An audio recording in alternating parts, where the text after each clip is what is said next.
তোমরা যারা আমার চ্যানেলটি সাবস্ক্রাইব করে রেখেছো তারা জানো, যারা আমার ভিডিও নিয়মিত ফলো করো তারাও জানো যে আমি ম্যাট্রিক্সের পুরা বেসিক থিওরি, সব বেসিক কনসেপ্টগুলি কভার করেছি। এবার আমি আজকে ডিটারমিনেশন রিলেটেড ডিসকাস করব এবং একটি উদাহরণের সাহায্যে কোনো ডিটারমিনেশন অর্থাৎ যেটাকে বাংলায় বলে নির্ণায়ক, সেই একটি নির্ণায়কের মান কিভাবে নির্ণয় করতে হয় সেটা একটা উদাহরণ সাহায্যে আমি বোঝানোর চেষ্টা করব। আজ আমি আপাতত তোমাদেরকে দ্বিতীয় ক্রমের নির্ণায়কের মান কিভাবে নির্ণয় করতে হয় সেইটা শেখাবো। পরবর্তীকালে আমি এমন ভিডিও আপলোড করব যেখানে তৃতীয় ক্রমের নির্ণায়কের মান নির্ণয় করতেও আমি তোমাদেরকে শেখাবো। এবার আমি বলি শোনো যে আমি দ্বিতীয় ক্রমের নির্ণায়ক বা তৃতীয় ক্রমের নির্ণায়ক বলতে তোমাদেরকে কি বোঝাতে চাইছি। নির্ণায়কটা আসলে এক ধরনের বর্গ ম্যাট্রিক্স, এটা তোমরা ধরে নিতে পারো।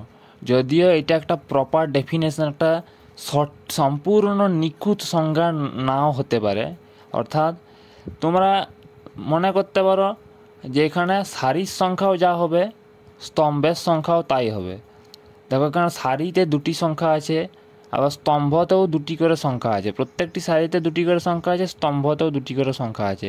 এইটা যদি একটা ম্যাট্রিক্স মনে করতে, তাহলে এটা একটা যদি ম্যাট্রিক্স হতো তাহলে এটা ক্রম কী হতো 2x2। যেহেতু সারিও দুটি এবং স্তম্ভও দুটি, দুটি করে সংখ্যা এই পাশাপাশিও আছে, দুটি করে সংখ্যা উপর দিক থেকে নিচ দিকে গুনলেও দুটি করে সংখ্যায় পাওয়া যাবে।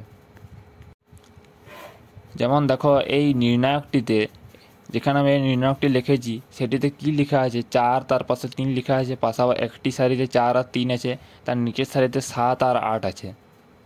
উপর নিচে দেখলে প্রথম স্তম্ভটিতে উপরে 4 নিচে 7 আছে, দ্বিতীয় স্তম্ভটিতে উপরে 3 নিচে 8 আছে। মানে এইটা তোমাদেরকে মাথায় রাখতে হবে যে পাশাপাশি সংখ্যাগুলি গুণ করে বিয়োগ করা এই নিয়মটি ভুল, এই নিয়মটি করা চলবে না। বা স্তম্ভ বরাবর গুণ করে বিয়োগ করা এই নিয়মটিও ভুল, এটা করা চলবে না। কি করতে হবে তাহলে? পাশাপাশিও গুণ করা যাবে না, উপরে নিচেও গুণ করা যাবে না। তাহলে কি করতে হবে বলো? তাহলে এখানে কণাকণি গুণ করতে হবে। অর্থাৎ তোমরা জানো যে ম্যাট্রিক্সের কর্ণ সম্বন্ধে একটা বেসিক আইডিয়া আছে তোমাদের। কণাকণি গুণ মানে হচ্ছে প্রথমে উপরে 4 দেখতে পাচ্ছ, কণাকণি ঠিক কণাকণি গেলে এখানে কণাকণি 8 আছে, তাই 4 আর 8 গুণ করবে, 8 4 32। এবারে এই দিকে কণাকণি গুণ করবে।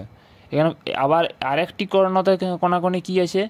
3 আর 7 আছে, 7 3 21, তাহলে 21। এবার কণাকণি গুণ করে দুটি কর্ণ প্রথমে গুণ করলে কণাকণি, এবার কণাকণি গুণ করে সেই দুটি পরস্পরের সাথে দুটি সংখ্যা বিয়োগ করে দেবে। তাহলে এবার 32-এর সাথে 21 বিয়োগ করলে বেরিয়ে গেল 11।